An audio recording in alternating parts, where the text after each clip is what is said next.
পথ দেখিয়েছিলেন American president Donald Trump. Bharat, চীন সহ বিশ্বের বেশিরভাগ দেশের ওপর শুল্ক চাপিয়েছিলেন। আর রাশিয়া থেকে তেল কেনায় ভারতের ওপর বাড়তি শুল্ক চাপানো হয়, যার ফলে আমেরিকায় ভারতীয় পণ্যের ওপর শুল্কের পরিমাণ বেড়ে দাঁড়ায় 50%। এমনকি ইউরোপের অন্য দেশগুলিকেও যারা রাশিয়া থেকে তেল কিনে বকলমে রাশিয়ার অর্থনীতিকে শক্তিশালী করছে, সেই সমস্ত দেশের ওপর বাড়তি শুল্ক চাপানোর আবেদন করেছেন ট্রাম্প। এবার ট্রাম্পকে খুশি করতে ভারত, চীন সহ এশিয়ার বেশ কয়েকটা দেশের ওপর বাণিজ্যিক শুল্ক চাপালো ছোট্ট দেশ মেক্সিকো। ভারতীয় পণ্যের ওপর 50% হয়েছে মেক্সিকোর তরফে ট্যাক্স। যে সমস্ত দেশের সঙ্গে বাণিজ্যিক চুক্তি নেই, সেই সমস্ত এশিয়ার দেশগুলিকেই মূলত টার্গেট করা হয়েছে। 2026-এর 1 জানুয়ারি থেকে ভারতীয় পণ্যের ওপর 50% শুল্ক কার্যকর হবে মেক্সিকোর বাজারে। এই শুল্ক চাপানোর ফলে মেক্সিকোর সঙ্গে বাণিজ্য চুক্তি নেই এমন দেশগুলো থেকে আসা গাড়ির যন্ত্রাংশ, বস্ত্র, প্লাস্টিক এবং ইস্পাতের ওপর শুল্ক আরোপ করা হবে। এর ফলে ভারত, দক্ষিণ কোরিয়া, চীন, থাইল্যান্ড এবং ইন্দোনেশিয়ার মতো দেশগুলো প্রভাবিত হবে। এই শুল্ক বাড়ানোর ফলে এই পদক্ষেপের উদ্দেশ্য হলো আগামী বছর অতিরিক্ত প্রায় 33,910 কোটি টাকা রাজস্ব আয় করা। এই ঘটনাটা এমন একটা সময় ঘটল যখন মেক্সিকোর প্রেসিডেন্ট ক্লডিয়া শেইনবাম অভ্যন্তরীণ উৎপাদন বাড়ানোর চেষ্টা করছেন। তবে বিশ্লেষকরা বলেছেন এই পদক্ষেপটা ছিল আমেরিকা, মেক্সিকো, কানাডা বাণিজ্য চুক্তি নিয়ে ওয়াশিংটনের পর্যালোচনার আগে ট্রাম্পকে সন্তুষ্ট করার একটা প্রচেষ্টা। আমেরিকা মেক্সিকোর বৃহত্তম বাণিজ্য অংশীদার। এই নতুন শুল্ক আরোপের পদক্ষেপটা এমন এক সময় এলো যখন মেক্সিকো চলতি বছরের শুরুতে চীনা পণ্যের ওপর শুল্ক বাড়িয়েছিল। তবে ট্রাম্প উদ্বেগ প্রকাশ করে চলেছেন এবং গত কয়েক মাস ধরে শেইনবাম সরকারের বিরুদ্ধে ক্রমাগত ক্ষোভ প্রকাশ করছেন। গত কয়েক সপ্তাহে ট্রাম্প মেক্সিকোর ইস্পাত এবং অ্যালুমিনিয়ামের ওপর 50% শুল্ক আরোপের হুমকি দিয়েছেন এবং সেই সঙ্গে মাদক ফেন্টালিনের প্রবাহ যুক্তরাষ্ট্রে বন্ধ করতে ব্যর্থ হওয়ার অভিযোগে অতিরিক্ত 25% শুল্ক আরোপের হুমকিও দিয়েছেন। চলতি সপ্তাহের শুরুতে ট্রাম্প মেক্সিকোকে আরও 5% শুল্ক আরোপের হুমকি দেন এবং অভিযোগ করেন যে মেক্সিকো 1944 সালের একটা চুক্তি লঙ্ঘন করেছে, যা আমেরিকান কৃষকদের জন্য জল ব্যবহারের সুযোগ দেয়। মেক্সিকোর 50% পর্যন্ত শুল্ক আরোপের সিদ্ধান্তটা ভারত এবং মেক্সিকোর দ্বিপাক্ষিক বাণিজ্যের ওপর প্রভাব ফেলবে বলে মনে করা হচ্ছে, যা 2024 সালে $11.7 বিলিয়ন পৌঁছে সর্বকালীন সর্বোচ্চ রেকর্ড করেছিল। মেক্সিকোর রপ্তানির জন্য ভারতের নবম বৃহত্তম গন্তব্য। বর্তমানে ভারতের সঙ্গে মেক্সিকোর বাণিজ্যে একটা উল্লেখযোগ্য উদ্বৃত্ত রয়েছে। একটি প্রতিবেদন অনুসারে 2024 সালে মেক্সিকো থেকে ভারতের আমদানি ছিল $2.8 বিলিয়ন। অন্যদিকে ভারতে মেক্সিকোর রপ্তানি ছিল প্রায় $8.9 বিলিয়ন, যার ফলে বাণিজ্যের ভারসাম্য নয়াদিল্লির অনুকূলে ছিল।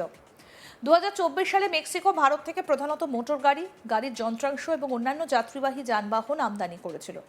এখন মেক্সিকো এই পণ্যগুলোর ওপর উচ্চ শুল্ক আরোপ করায় আগামী বছর আমদানি হ্রাস পেতে থাকে।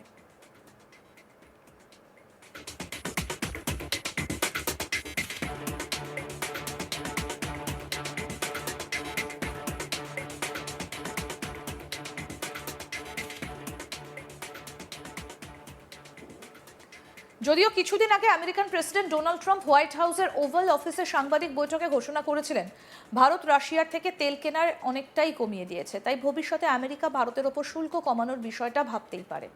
হোয়াইট হাউসের ওভাল অফিসে সাংবাদিক বৈঠকে ট্রাম্প জানান, রাশিয়া থেকে তেল কেনার কারণে এই মুহূর্তে ভারতের ওপর শুল্ক অনেকটাই বেশি রয়েছে, তবে আমাদের আবেদন মেনে ওরা রাশিয়া থেকে তেল কেনার পরিমাণ অনেকটা কমিয়ে দিয়েছে, তাই আমরাও শুল্ক কমাতে চলেছি।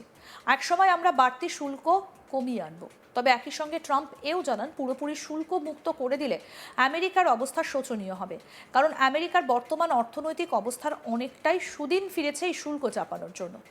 বিভিন্ন দেশের ওপর শুল্ক চাপানোর ফলে আজ আমেরিকা আর্থিক দিক দিয়ে অনেকটা ভালো জায়গায় পৌঁছেছে বলেও দাবি করেন ট্রাম্প। একই সঙ্গে তিনি দাবি করেন, শুল্কের পরিমাণ কমিয়ে দিলে আদতে আমেরিকার জাতীয় সুরক্ষা, আর্থিক অবস্থার সঙ্গে আপোষ করা হবে, যেটা কখনোই করা উচিত না। কি বলেছেন ডোনাল্ড ট্রাম্প, শুনবো। Willing to consider lowering the current tariff rate?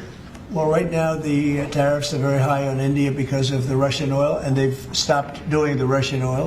It's been reduced very substantially. Yeah, we're going to be bringing the tariffs down. What kind of level are we talking about here? I mean, at some point, we're going to be bringing them down. Without tariffs, this country would be in such trouble, as they were for many years. That's why we owe $38 trillion. And one of the things we're going to do, we're going to issue a dividend to our middle income people and lower income people of about $2,000. and we're going to use the remaining tariffs to lower our debt. We're going to be lowering our debt, which is a national security thing. So we're doing a lot of good work. And the numbers were reported so incorrectly. The real numbers are trillions of dollars have been taken in or gotten in terms of investment from the tariffs. And so if that were ever reversed, it would be a disaster. Frankly, it would be a national security problem for our country. And nobody thinks it's going to be reversed. I think we had a very good court case. As you know, it's before the Supreme Court right now.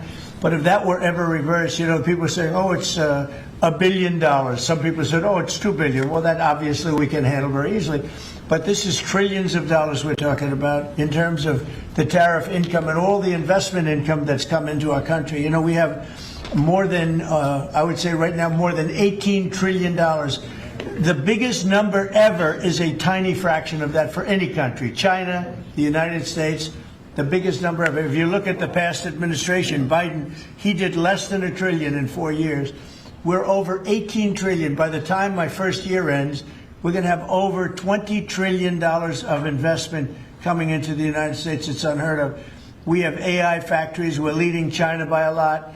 We have cars and car plants coming in by more than we've ever had built before. All of that would go away if we lose the tariff case. So all of it would go away. So they're not giving the right numbers. It would be an economic disaster. It would be a national security disaster if we lost the case in the Supreme Court. পথ দেখিয়েছিলেন American president Donald Trump. Bharat, চীন সহ বিশ্বের বেশিরভাগ দেশের ওপর শুল্ক চাপিয়েছিলেন তিনি। আর রাশিয়া থেকে তেল কেনায় ভারতের ওপর বাড়তি শুল্ক চাপানো হয়, যার ফলে আমেরিকার ভারতীয় পণ্যের ওপর শুল্কের পরিমাণ বেড়ে দাঁড়ায় 50%। এমনকি ইউরোপের অন্য দেশগুলিকেও যারা রাশিয়া থেকে তেল কিনে বকলমে রাশিয়ার অর্থনীতিকে শক্তিশালী করছে, সেই সমস্ত দেশের ওপর বাড়তি শুল্ক চাপানোর আবেদন করেছেন ট্রাম্প। এবার ট্রাম্পকে খুশি করতে ভারত, চীন সহ এশিয়ার বেশ কয়েকটা দেশের ওপর বাণিজ্যিক শুল্ক চাপালো ছোট্ট দেশ মেক্সিকো। ভারতীয় পণ্যের ওপর 50% হয়েছে মেক্সিকোর তরফে শুল্ক। যে সমস্ত দেশের সঙ্গে বাণিজ্যিক চুক্তি নেই, সেই সমস্ত এশিয়ার দেশগুলিকেই মূলত টার্গেট করা হয়েছে। 2026-এর 1 জানুয়ারি থেকে ভারতীয় পণ্যের ওপর 50% শুল্ক কার্যকর হবে মেক্সিকোর বাজারে। এই শুল্ক চাপানোর ফলে মেক্সিকোর সঙ্গে বাণিজ্য চুক্তি নেই এমন দেশগুলো থেকে আসা গাড়ির যন্ত্রাংশ, বস্ত্র, প্লাস্টিক এবং ইস্পাতের ওপর শুল্ক আরোপ করা হবে। এর ফলে ভারত, দক্ষিণ কোরিয়া, চীন, থাইল্যান্ড এবং ইন্দোনেশিয়ার মতো দেশগুলো প্রভাবিত হবে। এই শুল্ক বাড়ানোর ফলে এই পদক্ষেপের উদ্দেশ্য হলো আগামী বছর অতিরিক্ত প্রায় 33,910 কোটি টাকার রাজস্ব আয় করা। এই ঘটনাটা এমন একটা সময় ঘটল যখন মেক্সিকোর প্রেসিডেন্ট ক্লডিয়া শেইনবাম অভ্যন্তরীণ উৎপাদন বাড়ানোর চেষ্টা করছেন। আরও আপডেট পেতে দেখতে থাকুন আজ তাক বাংলা। সাবস্ক্রাইব করুন, নোটিফিকেশন পেতে বেল বাটন অপশন প্রেস করুন।